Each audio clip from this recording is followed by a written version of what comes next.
Crash into pole. Crews are working to restore power after a car hit a pole in Raleigh. The lane closures in place on Tryon Road. Shots into a car. Police responded to this scene on the Durham Freeway this morning. What we know of after a man was sent to the hospital.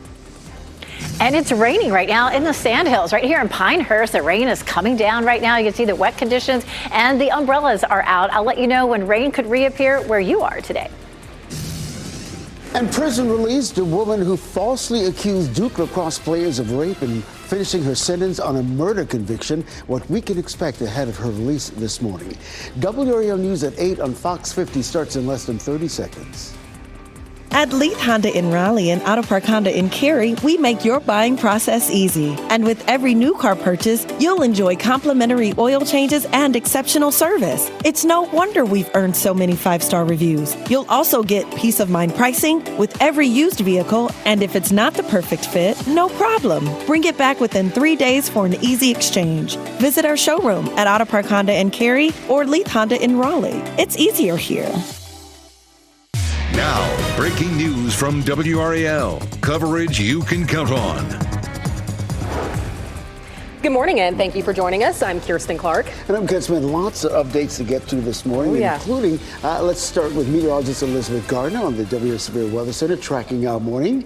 Starting with dual Doppler 5000 radar. The rain that we saw yesterday ended up sliding to the south as a front that stalled overnight in South Carolina. Now it's beginning to lift back to the north again. Starting to see a few sprinkles showing up as far north as Chatham County and potentially Wake County here. You probably won't notice it for another couple of hours, but we're definitely seeing rain on the cameras down around Pinehurst and Southern Pines, Fayetteville, Hoke County, Goldsboro. You're going to see it. Everybody really from Durham southward and eastward is going to see some rain develop over the next couple of hours. It doesn't last that long. This whole system is going to eventually slide out away from us as we get into this evening, and then into Saturday and Sunday, it turns nice and bright. But it's 40% chance between 10 and 2, and then that chance continues to dissipate or diminish as we get through the rest of the afternoon. You can see just how thick the layer of clouds is. This is a look at our Mix 101.5 camera, tower that is on our camera looking towards Gardner. So lots of cloud cover out there. We've had some drizzle coming from those clouds this morning.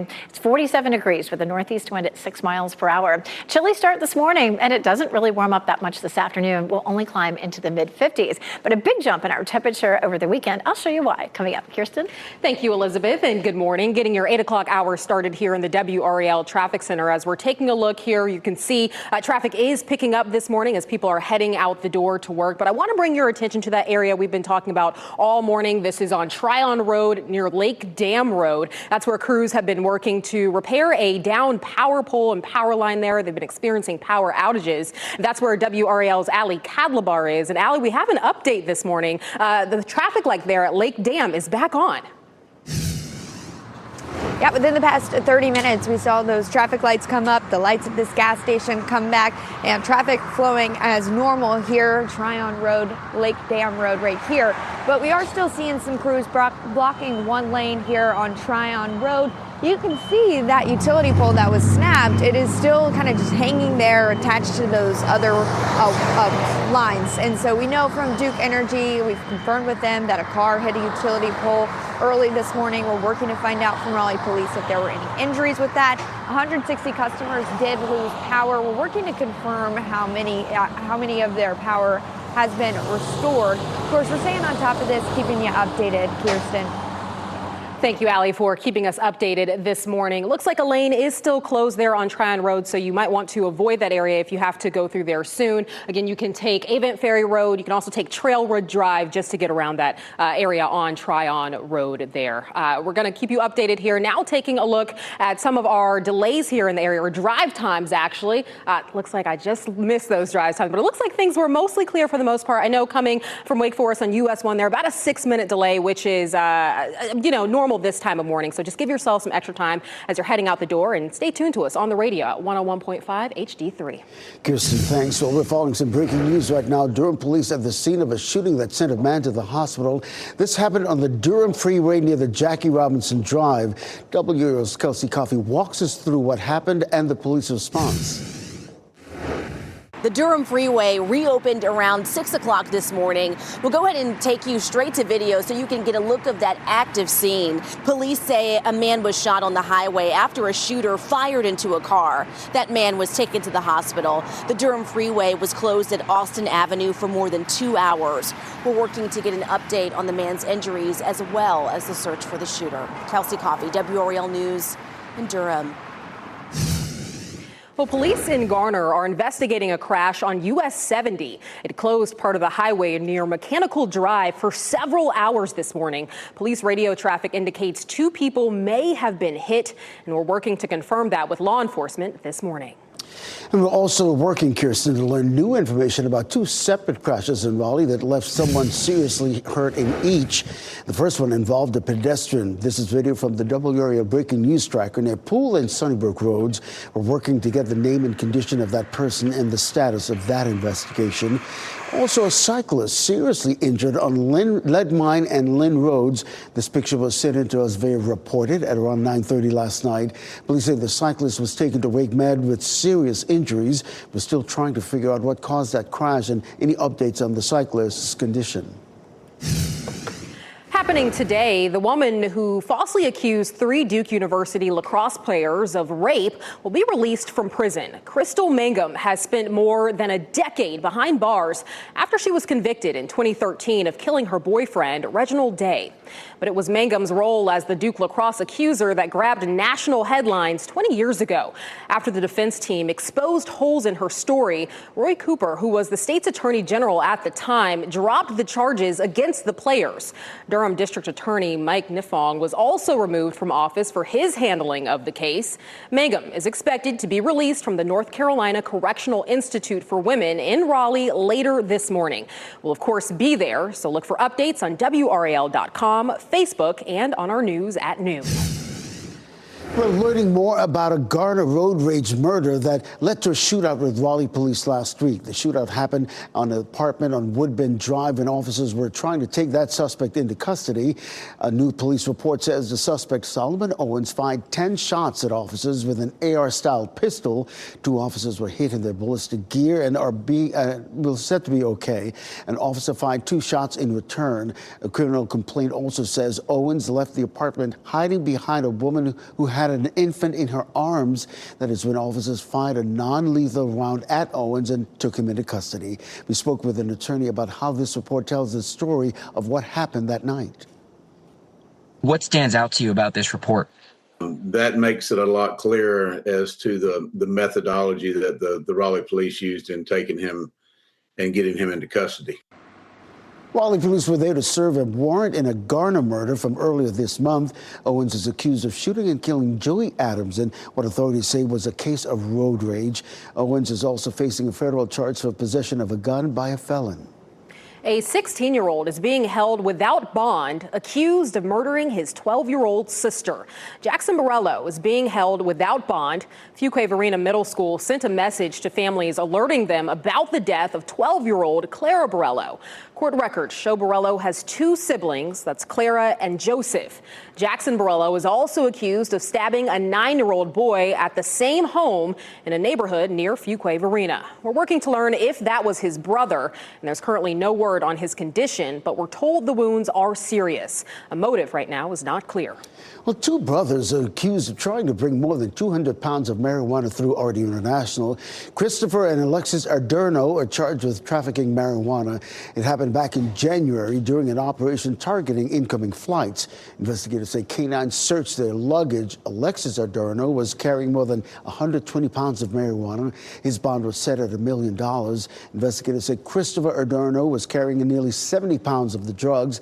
He posted his $250,000 bond.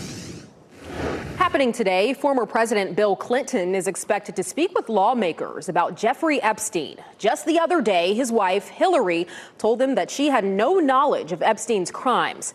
After yesterday's meeting, Hillary spoke with reporters. She said she had to, quote, answer questions repetitively, literally over and over again. Clinton also made it clear that she did not know Jeffrey Epstein. I don't know how many times I had to say I did not know Jeffrey Epstein. I never went to his island. I never went to his homes. I never went to his offices. So it's on the record numerous times. Something to note here, this will be the first time a former president has ever testified before Congress. Savannah Guthrie intends to return to work on the Today Show at some point. That's according to sources close to the network. The timeline for her return is still unclear, though, as the nearly month-long search for her mother, Nancy Guthrie, continues. The 84-year-old was reported missing back on February 1st. No suspects have been arrested.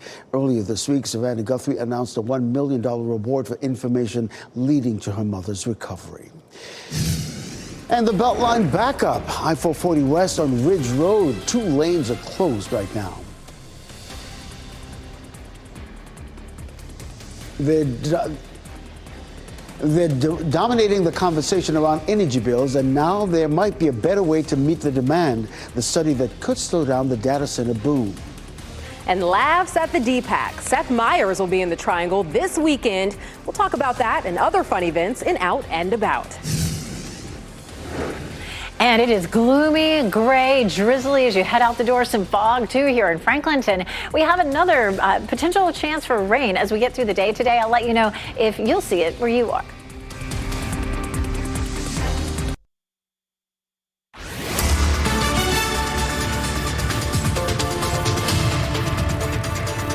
.14, here comes the rain again. The same system that was with us yesterday moved southward and now it's headed back in our direction. We're looking at some rain starting to creep into Harnett County. It eventually will move all the way up into the Triangle and last for a few hours and then eventually move on out. And we're still looking at dry conditions for the weekend. This is a look at the big picture. You can see that front as it starts to lift back northward and gradually the whole thing will slide offshore, and we'll see that happen later on today. But we're still going to see a window of some rain around the Triangle, mainly late morning into the early part of the afternoon, and then gradually it moves out from west to east. We take a look at Franklinton. We've also had a good bit of fog this morning, a lot of low cloud cover and some drizzle with that. Here on the main street, you can see it looks damp on the roads, and temperatures are chilly too. 54 in Fayetteville, it's 38 in Roanoke Rapids, 47 in Wilson, Durham, and Rocky Mount. So walking the dog this morning, it's chilly, it's damp, and it'll be that way really all day. Our highs only make it into the mid 50s, but I'll show you when temperatures climb up to around 70.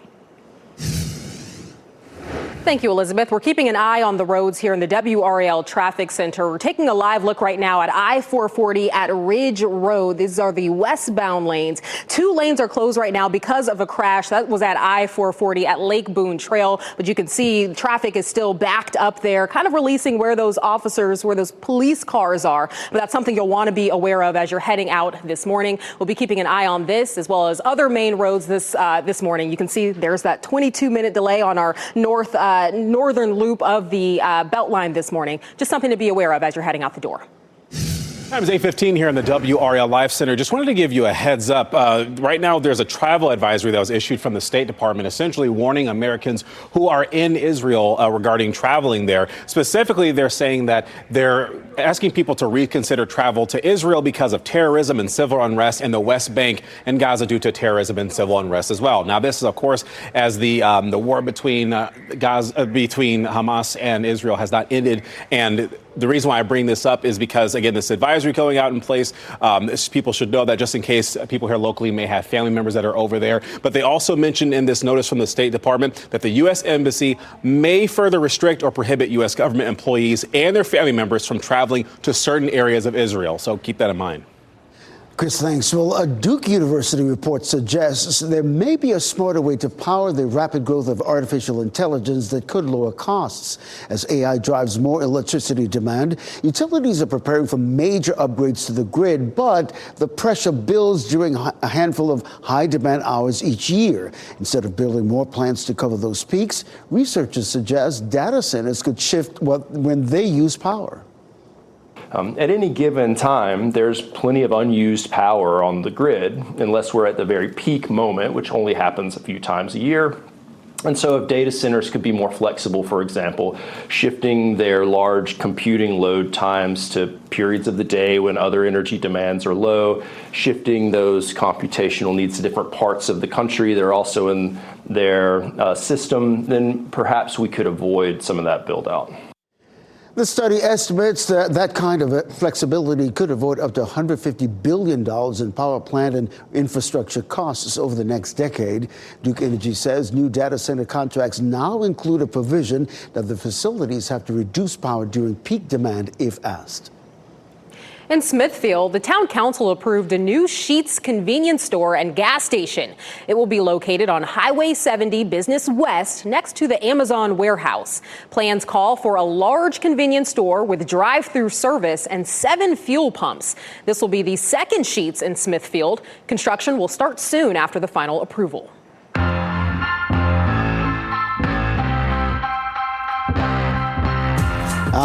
Weekend of fun events planned all across the Triangle. I always look forward to this, Ken. It's time to take a look at WRAL's Out and About Best Bets.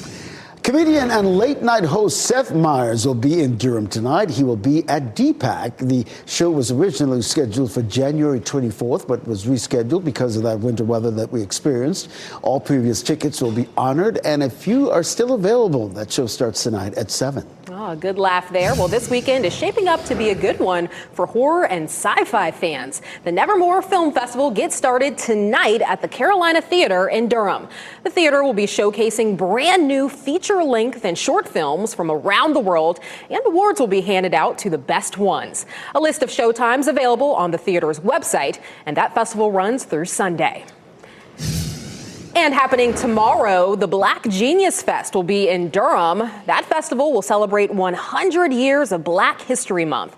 It is free to attend and family friendly, and that will be on Black Wall Street from 11 a.m. to 5 p.m. For more weekend best bets, go to WRAL.com and search Out and About.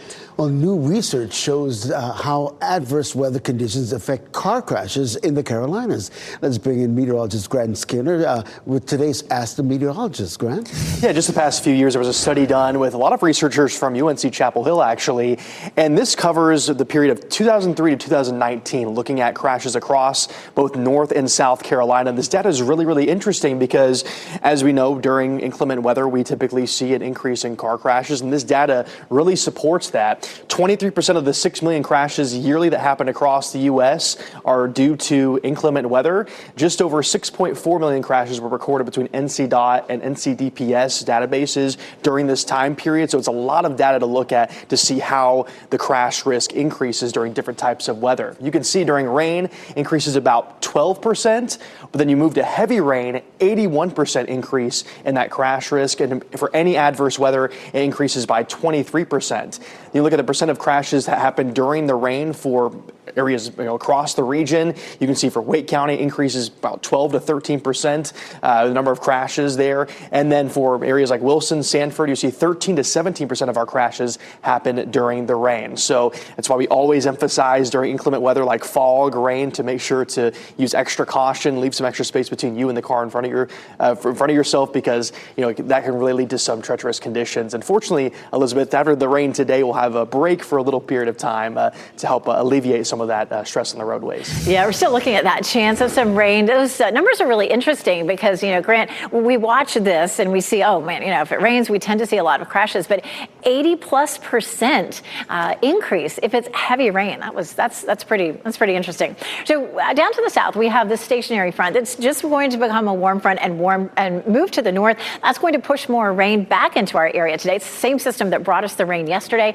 Here's some of the rainfall totals that we saw yesterday.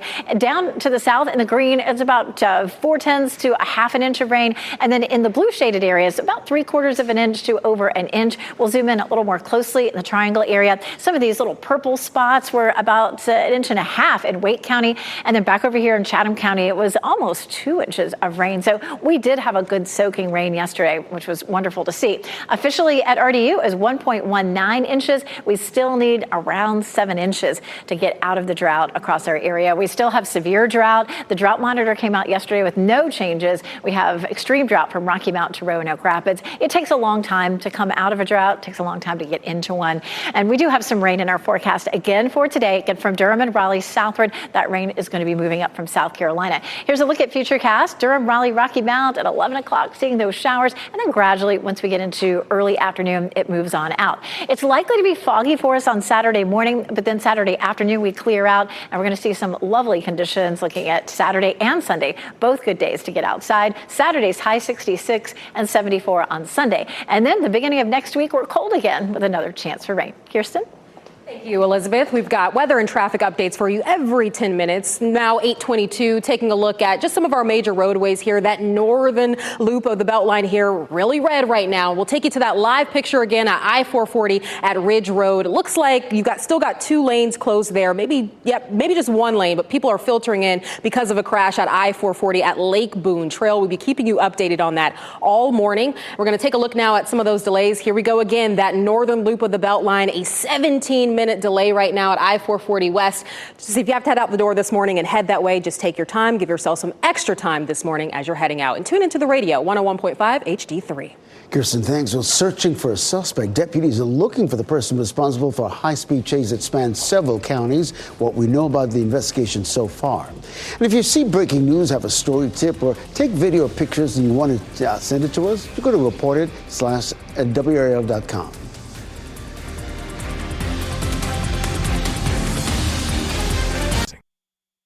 As you get into your car, tune to WRAL News Plus on your radio. In Raleigh on 99.3 FM. In Durham, 96.5 FM. And everywhere on 101.5 HD3. Good morning at 8:26. I'm Ken Smith. Let's get right over to meteorologist Elizabeth Gardner in the Durham Civil Weather Center, tracking our forecast. We have rain in our forecast again for today, especially for our southern counties and the Triangle. We take a look at dual Doppler 5000 radar. Rain is starting to push northward across our area, already affecting our southern counties right now. A 40% chance up through around the early part of the afternoon. And then finally, this whole system moves out. Still likely to be a little cloudy to start with on Saturday, but then a nice bright weekend. This afternoon, though, stays gray and cool. We'll see a high of 55. Kirsten? Thank you, Elizabeth. We're keeping our eyes on a backup here on I-440 westbound. This is at Ridge Road, and it's all because of a crash on I-440 at Lake Boone Trail. We've got 2 lanes closed right now, so if you're heading out the door, that's something you'll want to be aware of as you're heading that way on I-440 West. Want to take a look here. Again, here's that delay. We're talking 23 minutes on the northern loop of the Beltline this morning. Again, just something to be aware of. Give yourself a little bit of extra time as you're heading out the door. All right, police in Durham are investigating a shooting. This happened on the Durham Freeway. The man who was shot was taken to a Durham area hospital. Police say someone shot at the man while he was inside his car. No word yet on any arrests in this case. Happening today, the woman who falsely accused 3 Duke lacrosse players of rape will be released from prison. Crystal Mangum was convicted in 2013 of killing her boyfriend, Reginald Day. Mangum is expected to be released around 9 o'clock this morning. WRAL will be there. Well, next on Fox 50, how the Wake SPCA is helping pets rescued from that massive Mooresville apartment fire. And up next on Today, it's a family affair in Studio 1A. Kurt Russell and Wyatt Russell stopped by to chat about Monarch, Legacy of Monsters, Season 2.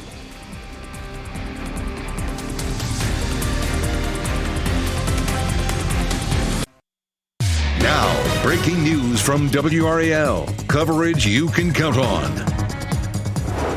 Road back open within the last 15 minutes. Duke Energy crews finished up their work on Tryon Road, what caused the outage for hundreds of customers for hours this morning.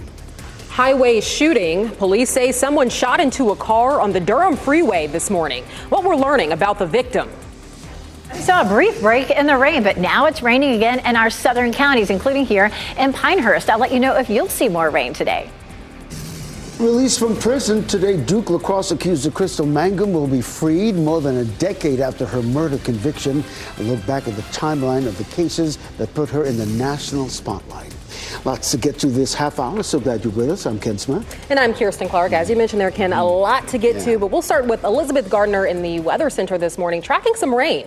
Dual Doppler 5000 radar showing rain moving up from the south. We had a front yesterday that drifted down to the south into South Carolina. Now that's going to lift northward. It's going to bring the rain as far north as Durham and Raleigh, and then all the way up the I-95 corridor. So a lot of us will end up seeing some rain, but it will come and go fairly quickly. We won't add a lot to the rain gauges, probably around 1/4 of an inch on average, maybe more like 1/2 an inch in our southern counties, which will end up seeing more of the rain. This whole system will slide offshore late today and gradually allow things to dry out for the weekend. It's a 40% chance between 10 and 2 in the Triangle. And again, we'll watch the rest of it moving out of the viewing area as we get through the afternoon. This is a live look at Franklinton this morning. A lot of drizzle there, a good bit of fog. It's not foggy everywhere, but we're seeing it in some spots. 47 right now in the Triangle with a southeast wind at 6 miles per hour. It will stay cool all day today with highs in the mid-50s, but we are still on track for a nice warm weekend. I'll show you how the pattern will change. Kirsten?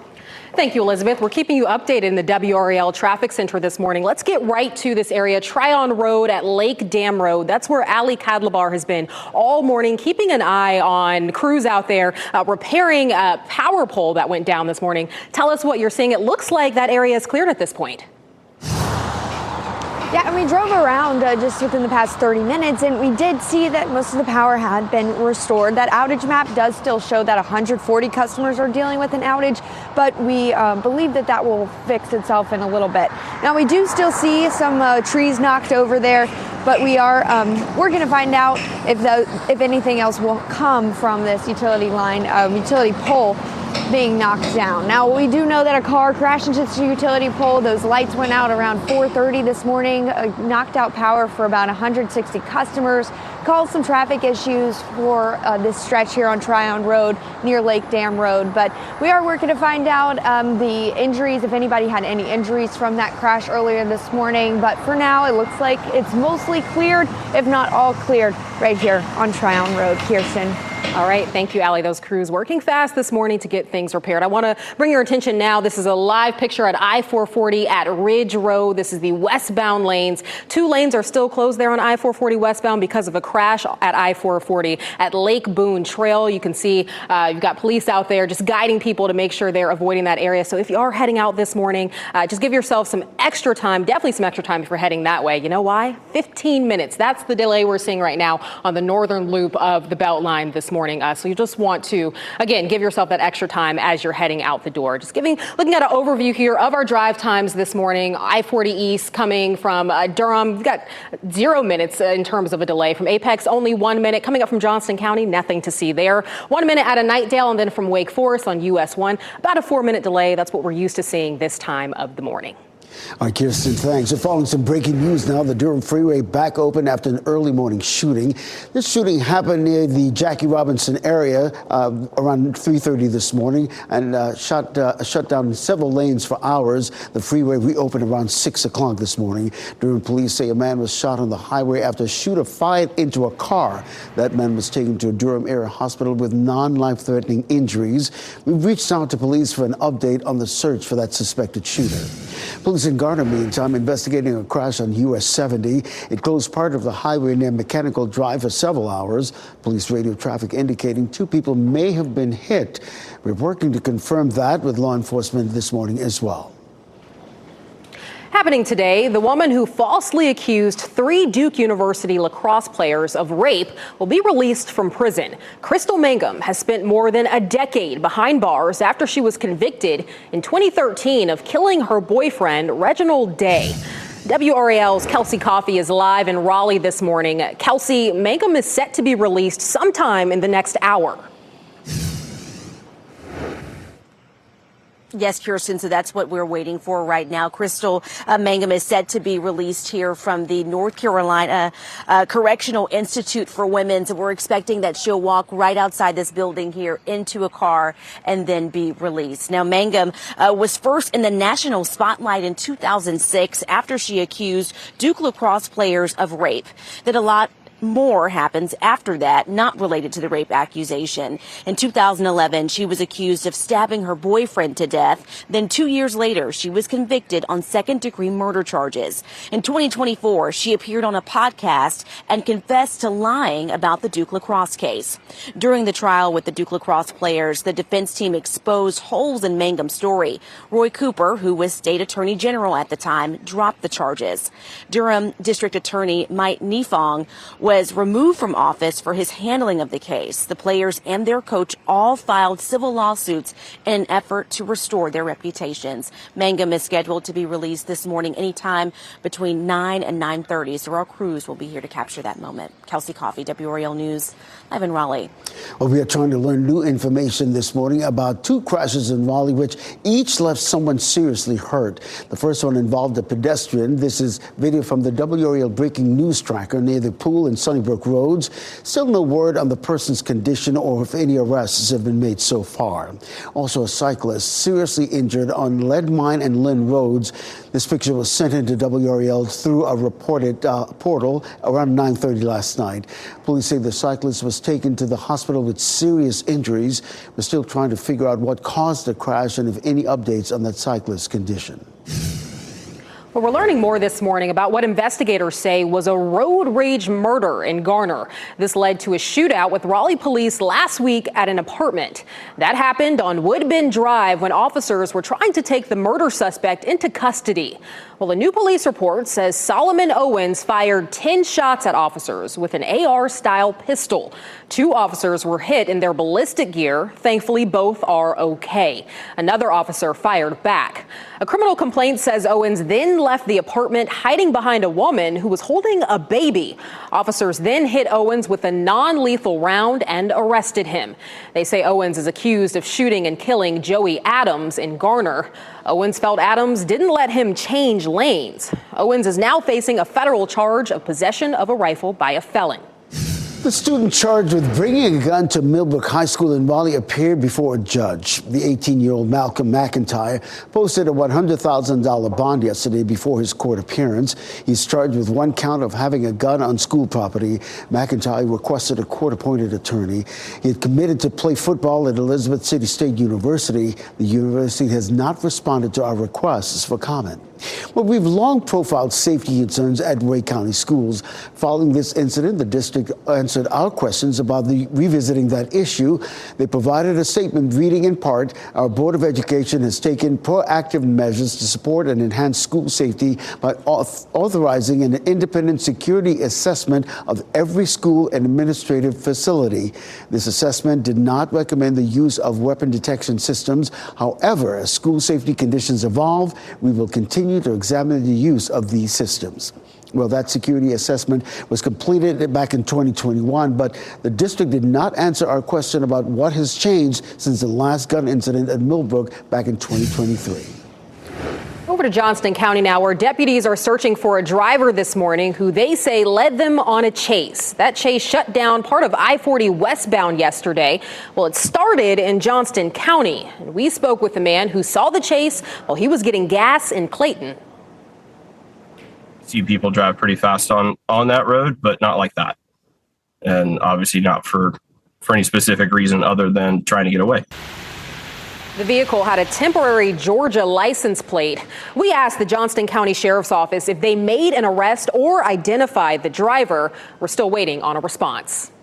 Wake County SPCA offering help after this huge fire at this Mooresville apartment complex. We've told you a lot about it, really. The group reached out after seeing our story earlier this week about a woman being reunited with her pet bunnies. Well, the Wake SPCA is now offering free food and supplies to any pet owners displaced by that massive fire.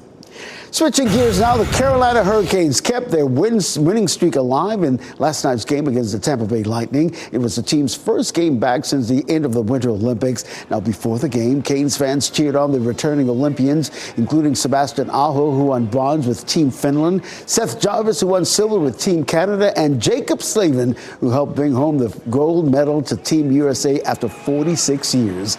All 3 medals were also on display last night at Lenovo Center. Now, in the game, the Canes beat the Lightning 5-4. It was quite a game, by the way. They'll host the Detroit Red Wings tomorrow night at 7 p.m.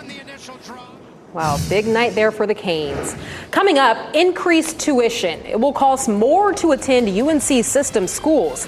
The price changes for both in-state and out-of-state students. Also, cereal stowaway strikes again. A woman caught on camera slipping past gate agents and sneaking onto an international flight. How did she pull this off a second time? And it's a foggy start to your Friday morning. This is a live look over downtown Cary Park. Ahead, meteorologist Elizabeth Gardner will show us the chance for showers today and when we could finally see some sunshine.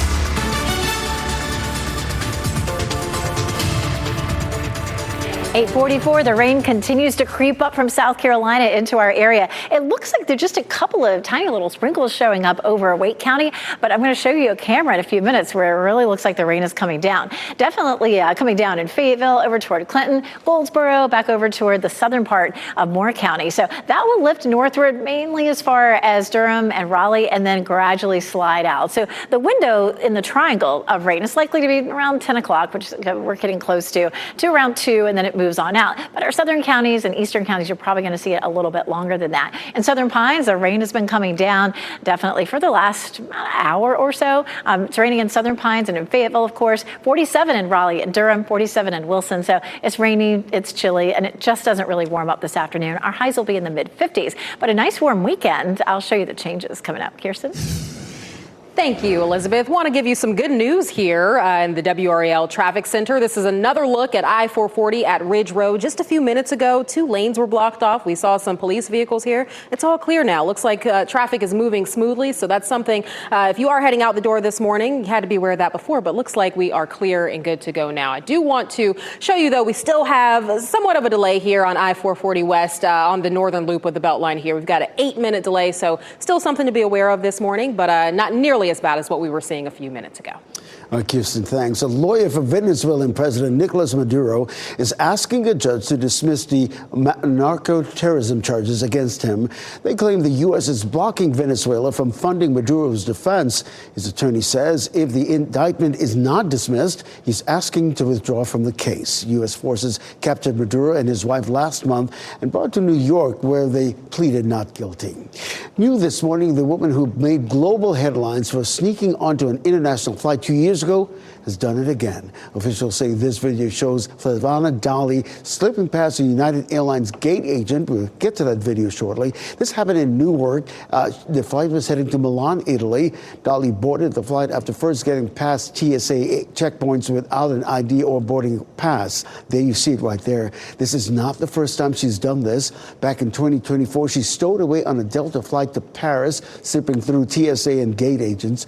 Flight attendants discovered her hiding in the airplane bathroom. Officials say on the way to Milan, Dali pretended she could not speak or hear. Once in Milan, she asked for asylum but does not appear to be in custody. Well, a North Carolina woman who had been missing for 24 years will have a court appearance next month. Michelle Hundley Smith is charged with failing to appear on a DWI charge back in 2001. Smith's husband reported her missing when she didn't come back from a Christmas shopping trip. Her loved ones searched for her for more than 20 years. Well, the Rockingham County Sheriff's Office found her last week. She told them to keep her location a secret. That ended yesterday when she was arrested for a DWI from November 11th, 2001, shortly before she disappeared. Well, it'll cost more to attend most UNC system public universities next fall. The UNC Board of Governors approved tuition increases yesterday. Starting this fall, new college students from North Carolina will pay an average of $125 more per year to attend a UNC system school. Out-of-state students will see an even bigger hike of $1,000. Super key to have that affordability as part of tuition, and so I think NC State should strive to kind of bring the cost down, keep them down, so everybody can afford that. We asked the UNC Board of Governors about the financial pressure on North Carolina families. Board Chairwoman Wendy Murphy says affordability is still a priority, and she calls the increase measured and necessary. Well, heated rivalry is returning for another season. David Daniel has that and more in today's Hollywood Minute. He's like a huge movie star. Are there any gay hockey players? None that have said it publicly. The creator of Heated Rivalry says season 2 of the romantic hockey drama will arrive as soon as humanly possible. Jacob Tierney told Gayle King, "We're writing it now and getting ready to start shooting this summer, with an expected premiere in April 2027 on Canadian streamer Crave and HBO Max." I was hired by Barnaby and Sally to complete the unfinished Christophers. And what makes you think that you could do it? I guess that's where the art of it comes in. Oh, pooh. Michaela Cole and Ian McKellen star in director Steven Soderbergh's The Christophers, about an art restorer and former forger assigned to complete 8 paintings by a legendary artist without his knowledge. This is the first trailer for the film, which opens in New York and LA April 10th and in wide release April 17th. In Hollywood, I'm David Daniel.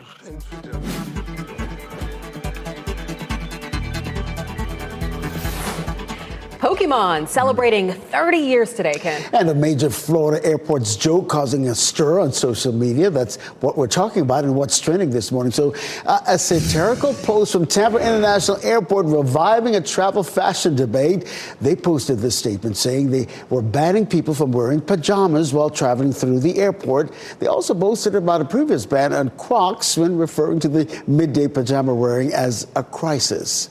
Wow, the airport says it was a lighthearted joke, too. People are taking it seriously because people wear pajamas on flights. They do. I'm all about comfort. Hey. Oh, I don't know. I said, put on some clothes. Oh, yeah. It's not bedtime.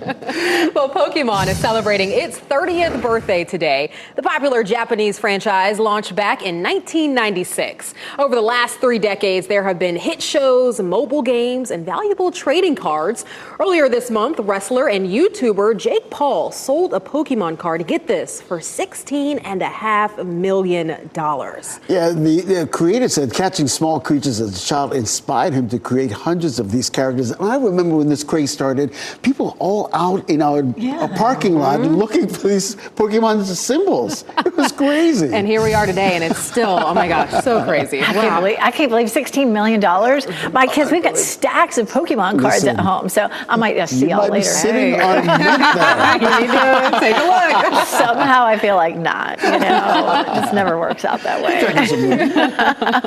Well, let's talk about the really cool shot we have from our Gardner Tower right now. I love this one. It's up at 1,800 feet, and you can see up above the clouds sometimes. And what you're seeing right there in the middle of the screen is the Mix 101.5 radio tower. So I love our view from up above. But even up above, there's some clouds, a few thin spots. We're not really going to see much in terms of sunshine for today. And here's why. We had all that rain yesterday. This front came through and ended up sinking southward down into South Carolina overnight. But now it's starting to lift northward and push that rain right back in over us. I mean, we need the rain, definitely. We did have a good soaking, but it was a little lighter down to the south where we had about ½ an inch. So it's been raining for the last hour or so down here around Fayetteville, Rayford, over toward Sampson County. It's raining in Goldsboro. It's starting to rain a little bit lightly here in the Triangle, and that's about the extent of the rain. It's probably going to come up to around Durham or so. Our far northern counties are probably not going to end up seeing any rain. As we take a look at Futurecast, it kind of hovers here up until lunchtime and then starts to move out around 2 or 3 o'clock in the afternoon. So we will add a little bit more to the rain gauges, but most of what we see this morning through early afternoon will be fairly light. I pulled up the camera here at Dix Park looking across toward downtown Raleigh. When I pulled it up, there were raindrops on the camera lens. I guess you can sort of see that, but it's definitely gotten a little drizzlier in downtown Raleigh, and more rain is on the way in the next hour or so. 47, our temperature, northeast wind at 6 miles per hour. Chilly out there. We're mid to upper 40s right now, 49 in Fuquay Arena, 47 Chapel Hill, as well as Raleigh, 48 in Apex. And we only make it into the mid 50s. And the clouds are with us pretty much all day long. Now, the weekend will be totally different. We're going to see the clouds thinning out Saturday around lunchtime. We're going to wake up to cool temperatures with some drizzle and some fog Saturday morning. But the afternoon will feel nice. And Sunday, we just keep warming up into the mid-70s with lots of sunshine. So real pretty weekend in our forecast. But as quickly as the temperature climbs to 74, it plunges to a high of 50 on Monday and Tuesday. We do have our next chance of rain. There's temperatures are going to be down into the mid-30s, but at this point, it doesn't look likely that we'll see any wintry precipitation. Oh, that's good, Bill. That weekend looks like such a gift. Hey, take a look at your screen. We've got the winning lottery numbers right there for you. Coming up, another look at news, weather, and traffic after the break.